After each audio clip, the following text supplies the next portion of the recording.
Carlos, un agent de police, patrouillait dans les rues sombres de la ville lors d'une nuit tranquille. Alors qu'il marchait le long d'une ruelle étroite, il entendit un bruit inhabituel. C'était un cri étouffé, presque imperceptible. Intrigué et inquiet, il suivit le son qui le mena à une benne à ordures. Il écarta quelques sacs poubelles et découvrit, à sa grande horreur, un bébé abandonné, enroulé dans une couverture sale. Le bébé, un petit garçon noir, pleurait faiblement, ses cris de détresse résonnant dans la nuit silencieuse. Le cœur de Carlos se serra devant cette scène déchirante. Sans perdre une seconde, il prit le bébé dans ses bras et lui murmura des mots apaisants. Carlos appela immédiatement une ambulance, décrivant la situation avec une voix tremblante d'émotion. En attendant les secours, il fit de son mieux pour réconforter le bébé, vérifiant qu'il n'avait pas de blessure visible. Il pouvait sentir la fragilité et la peur dans le petit corps qu'il tenait contre lui. Les minutes passèrent comme des heures jusqu'à l'arrivée de l'ambulance. Les paramédicaux prirent le bébé avec précaution, notant que, miraculeusement, il semblait en bonne santé malgré les conditions terribles dans lesquelles il avait été trouvé.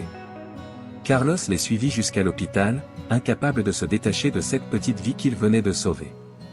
À l'hôpital, alors que le personnel soignant s'occupait du bébé, Carlos restait près de la porte, le regard fixé sur le petit. Une connexion inexplicable s'était formée entre lui et cet enfant abandonné. Il savait que cette nuit changerait sa vie à jamais. À l'hôpital, Carlos veillait anxieusement sur le bébé. Il apprit que, malgré son abandon, le nourrisson était en bonne santé. Le personnel médical le nomma temporairement « bébé Samuel » en attendant de retrouver sa famille. Mais les jours passaient et personne ne venait réclamer l'enfant. Carlos sentait un lien de plus en plus fort avec Samuel. Chaque sourire et chaque regard du bébé semblaient renforcer cette connexion. Carlos, célibataire et sans enfant, commença à envisager l'idée d'adopter Samuel. Cette pensée le hantait jour et nuit. Il consultait sa sœur, Maria, pour obtenir des conseils. Maria, toujours présente et bienveillante, l'encourageait. Elle voyait combien cet enfant comptait déjà pour Carlos. Un jour, après avoir longuement réfléchi, Carlos prit une décision. Il se rendit au bureau de l'assistance sociale pour entamer les démarches d'adoption. Les formalités étaient nombreuses et complexes, mais il était déterminé. Chaque visite à l'hôpital renforçait sa conviction qu'il devait devenir le père de Samuel. Les mois passèrent. Entre les procédures administratives et les visites à l'hôpital, Carlos passait autant de temps que possible avec Samuel. Il lui parlait doucement, lui racontait des histoires, lui chantait des berceuses. Il apprenait à connaître chaque expression du visage du bébé, chaque petit geste. Finalement, le jour tant attendu arriva. Carlos reçut l'approbation pour adopter Samuel. Le personnel de l'hôpital, qui avait assisté à l'évolution de cette relation spéciale, partageait la joie de Carlos. Il savait que Samuel serait entre de bonnes mains. Carlos emmena Samuel chez lui, dans un appartement modeste mais chaleureux. Il avait préparé une chambre pour le bébé, décorée avec soin. Ce soir-là, en tenant Samuel dans ses bras, Carlos sentit un profond sentiment de paix et de bonheur. Il savait que malgré les défis à venir, il ferait tout pour donner à Samuel une vie pleine d'amour et de sécurité. Les premiers mois après l'adoption de Samuel furent remplis de défis pour Carlos. Il n'avait jamais été père auparavant et se retrouvait à jongler entre son travail exigeant de policier et ses nouvelles responsabilités parentales. Les nuits sans sommeil, les biberons à préparer, et les pleurs nocturnes devinrent son quotidien. Cependant, chaque sourire de Samuel, chaque rire et chaque progrès faisaient oublier à Carlos la fatigue et les difficultés. Maria, la sœur de Carlos, joua un rôle crucial dans cette période d'adaptation. Elle venait souvent aider son frère, apportant des repas et gardant Samuel quand Carlos était en service. Sa présence apportait un réconfort immense et permettait à Carlos de souffler un peu. Ensemble, ils formaient une petite équipe dévouée à offrir le meilleur à Samuel. Avec le temps, une routine s'installa. Carlos apprit à gérer les besoins de Samuel tout en maintenant ses responsabilités professionnelles. Le bébé grandissait vite, devenant un petit garçon curieux et plein de vie. Il aimait particulièrement les moments passés au parc avec Carlos, où ils jouaient et riaient ensemble. Carlos veillait à ce que Samuel ait une enfance heureuse et sécurisante. Il l'inscrivit dans une crèche où Samuel se fit rapidement des amis. Les éducatrices remarquèrent combien le lien entre Samuel et son père adoptif était fort et empreint d'amour. Les années passèrent et Samuel entra à l'école maternelle.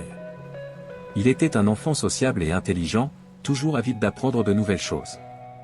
Carlos assistait à chaque réunion de parents, participait aux activités scolaires et soutenait Samuel dans ses devoirs et ses projets. Un soir, après avoir couché Samuel, Carlos réfléchit à tout le chemin parcouru depuis cette nuit où il avait trouvé le bébé abandonné. Il se sentait fier et reconnaissant. La maison était remplie de rire et d'amour, et malgré les défis, Carlos savait qu'il avait fait le bon choix. Samuel était sa famille, et il ferait tout pour le protéger et le voir grandir heureux. Alors que Samuel grandissait, Carlos ne pouvait s'empêcher de penser à l'origine de son fils adoptif. L'abandon de Samuel était un mystère non résolu qui pesait sur lui. Il se demandait souvent qui étaient les parents biologiques de Samuel et pourquoi ils avaient choisi de l'abandonner. Malgré ses responsabilités et son emploi du temps chargé, Carlos décida de se lancer dans des recherches pour découvrir la vérité. Il commença par retourner à la scène où il avait trouvé Samuel, espérant y trouver des indices négligés. Il interrogea les habitants du quartier, montrant une photo de Samuel bébé, mais personne ne semblait savoir quoi que ce soit. Les pistes étaient rares et chaque tentative d'en savoir plus semblait se heurter à un mur. Carlos contacta également des organismes d'adoption et les services sociaux pour obtenir des informations sur les abandons de bébés autour de la période où il avait trouvé Samuel. Malheureusement, les dossiers étaient souvent incomplets ou classés sans suite. Les efforts de Carlos étaient vains, mais il ne voulait pas abandonner. Il sentait que comprendre le passé de Samuel était crucial pour son avenir. Pendant ce temps, une figure mystérieuse semblait observer la famille de loin. À plusieurs reprises, Carlos remarqua une silhouette à l'extérieur de leur maison ou à proximité de l'école de Samuel. Inquiet, il redoubla de vigilance et surveilla de près les allées et venues autour de chez eux. Il ne savait pas qui était cette personne ni quelles étaient ses intentions, mais il ne voulait prendre aucun risque. Carlos ne parla pas de ses inquiétudes à Samuel, préférant le protéger de toute angoisse inutile. Cependant, il partagea ses préoccupations avec Maria, qui l'encouragea à rester prudent tout en continuant ses recherches. Elle comprenait combien il était important pour Carlos de résoudre ce mystère et de garantir la sécurité de Samuel. L'ombre du passé continuait de planer sur eux, mais Carlos était déterminé. Il savait qu'il devait être fort et vigilant pour son fils, peu importe les défis à venir. Alors que Samuel entrait dans son adolescence, la dynamique familiale commença à changer. Samuel, désormais âgé de 13 ans, devenait de plus en plus curieux sur ses origines. Un jour, après l'école, il aborda Carlos avec des questions pressantes sur sa naissance et ses parents biologiques. Carlos, bien que préparé à cette discussion, sentit une pointe de douleur en voyant l'angoisse dans les yeux de son fils. « Samuel, papa, pourquoi je ne ressemble à personne dans notre famille? Qui sont mes vrais parents ?» Carlos prit une profonde inspiration avant de répondre. Il expliqua à Samuel comment il l'avait trouvé abandonné, et combien il avait toujours cherché à comprendre pourquoi cela s'était produit. Cependant, il avoua qu'il n'avait pas encore trouvé de réponse. Samuel, bien que reconnaissant pour l'honnêteté de Carlos, ressentit un vide grandissant en lui. Ce manque d'identité le perturbait profondément. Les semaines qui suivirent furent marquées par une tension croissante entre Carlos et Samuel. Samuel se rebellait de plus en plus, remettant en question l'autorité de Carlos et cherchant des réponses par lui-même. Il passait des heures sur Internet, essayant de trouver des indices sur son passé. Carlos, inquiet, essayait de maintenir le dialogue ouvert, mais chaque conversation semblait se transformer en dispute. Un soir, la situation atteignit son paroxysme. Samuel rentra tard à la maison après avoir traîné avec un groupe de jeunes qu'il avait rencontrés récemment. Carlos, furieux et inquiet, le confronta à son retour. « Carlos, Samuel, où étais-tu? Je t'ai appelé des dizaines de fois. » Samuel, défensif, « Je suis sorti, c'est tout. Pourquoi tu me surveilles tout le temps? Tu ne comprends pas ce que je ressens. » La dispute éclata, les mots fusèrent et les émotions débordèrent. Carlos tenta de calmer la situation, mais Samuel, en colère, claqua la porte de sa chambre. Carlos resta là, désemparé, se demandant comment retrouver le lien fort qu'il avait autrefois avec son fils. Il savait qu'ils devaient surmonter cette période difficile ensemble. Malgré les conflits, Carlos était déterminé à aider Samuel à trouver des réponses et à reconstruire leur relation. Il espérait que, avec le temps et la patience, il pourrait retrouver l'harmonie familiale. Un jour, alors que Carlos revenait de son travail, il trouva une enveloppe non signée dans sa boîte aux lettres. À l'intérieur se trouvait une lettre et une vieille photo d'une femme tenant un bébé. La lettre contenait des informations cruciales sur la famille biologique de Samuel, mentionnant un nom, Sarah. Carlos sentit son cœur battre plus vite. Était-ce enfin la piste qu'il cherchait depuis des années? Sans perdre de temps, Carlos commença à enquêter sur Sarah. Grâce à ses ressources en tant que policier, il parvint à retrouver son adresse. Sarah vivait dans un quartier modeste à quelques kilomètres de chez eux. Carlos, après avoir longuement réfléchi, décida de la rencontrer. Le lendemain, Carlos se rendit à l'adresse indiquée. Une femme d'une trentaine d'années, aux traits fatigués mais encore belle, ouvrit la porte. C'était Sarah.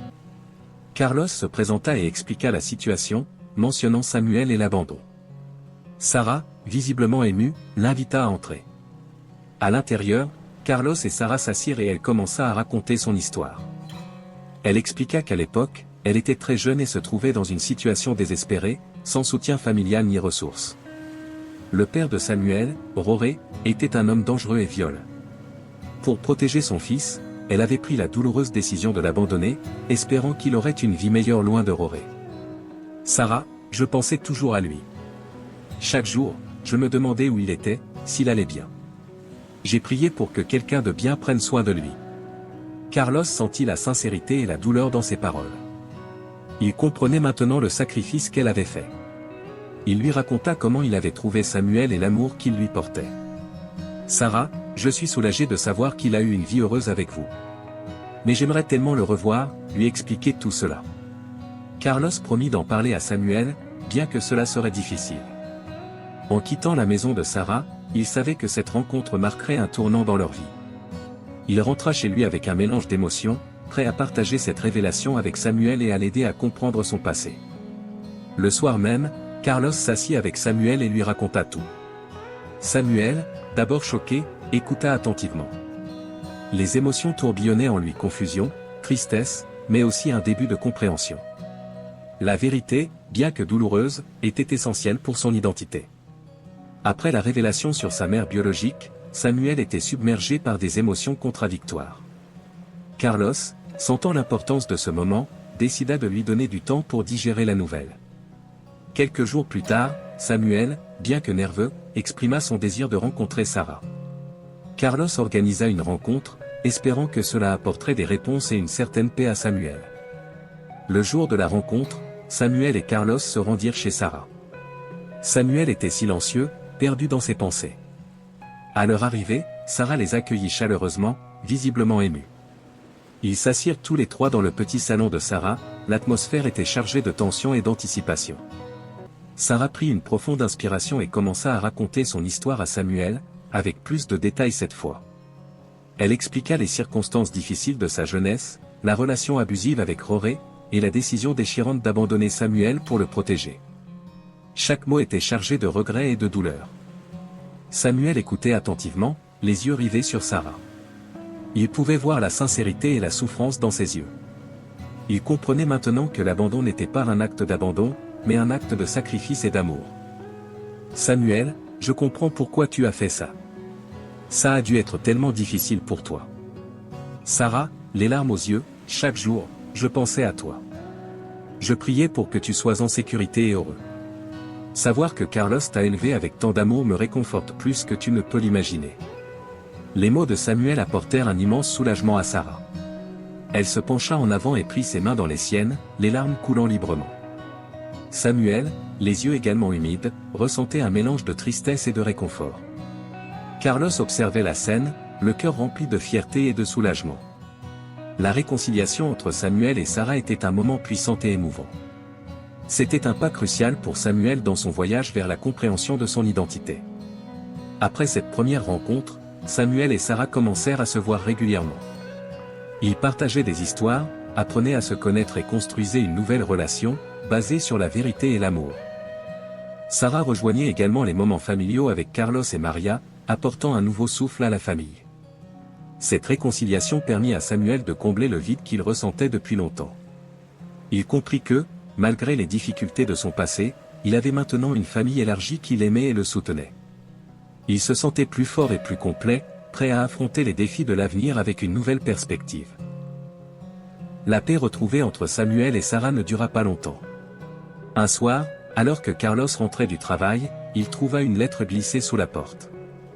La lettre contenait des menaces voilées et mentionnait des détails précis sur la vie quotidienne de Samuel. Carlos sentit une montée d'inquiétude. Qui pouvait les surveiller de si près? Quelques jours plus tard, alors qu'il raccompagnait Samuel à l'école, Carlos aperçut une silhouette familière près de l'entrée. C'était Roré, le père biologique de Samuel. Il avait les yeux rivés sur Samuel, une expression indéchiffrable sur le visage. Carlos sentit un frisson parcourir son échine. Il savait que Roré était un homme dangereux avec un passé criminel. Carlos décida de confronter Roré. Il l'aborda fermement, mais avec prudence, pour éviter d'attirer l'attention des autres parents et enfants présents. « Carlos, Roré, que fais-tu ici?